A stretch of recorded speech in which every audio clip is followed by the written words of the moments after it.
Hello అండి అందరికీ. ఈరోజైతే మన రెసిపీ వచ్చేసి క్రీమీ మష్రూమ్ అండ్ దాంతో పాటే పాస్తా కూడా. ఇది ఇంతకుముందు నాచోస్ చేసింది కదా, లోడెడ్ నాచోస్ నవ్య తనే చేసింది ఈ రెసిపీ కూడా. అయితే దీనికి హెల్తీ వర్షన్ మళ్ళీ నేను ఇంకొకటి కూడా చేశాను, సేమ్ రెసిపీ, కాకపోతే కొంచెం హెల్తీ వేలో చేశాను.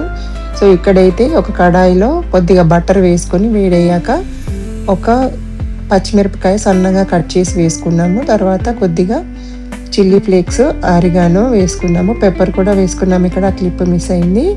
తర్వాత కొద్దిగా ఆనియన్ వేసుకొని అవి వేగాక బాగా ఇప్పుడు మష్రూమ్స్ కట్ చేసి పెట్టుకున్న మష్రూమ్స్ వేసుకొని కొద్దిగా ఉప్పు వేసుకొని కలుపుకొని ఉడికించుకోవాలి. అంటే ఈ మష్రూమ్స్ నుంచి వాటర్ రిలీజ్ అవుద్ది.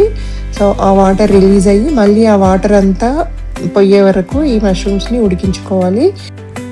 ఇప్పుడు దీంట్లోకి కుకింగ్ క్రీమ్ వేసుకోవాలి. ఒక చిన్న టీ గ్లాసుడంతా కుకింగ్ క్రీమ్ వేసుకున్నాం ఇక్కడ.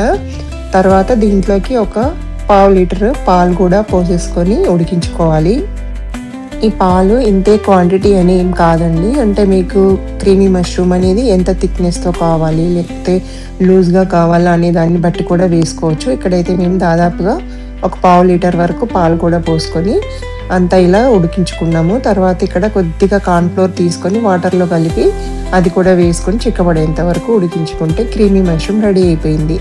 ఇప్పుడు ఇదే క్రీమీ మష్రూమ్లోకి పాస్తా కూడా వేసేసుకొని చేసుకోవచ్చు. సో దానికోసం మేము ఇక్కడ పాస్తా కొద్దిగా సాల్ట్ వేసి ఉడికించుకున్నాము. ఈ పాస్తా ఉడికేలోపు మనం ముందుగా ఇప్పుడు రెడీ చేసి పెట్టుకున్నాం కదా క్రీమీ మష్రూమ్, దాంట్లోకి ఇంకా కొద్దిగా పాలు వేసుకొని ఉడికించుకోవాలి.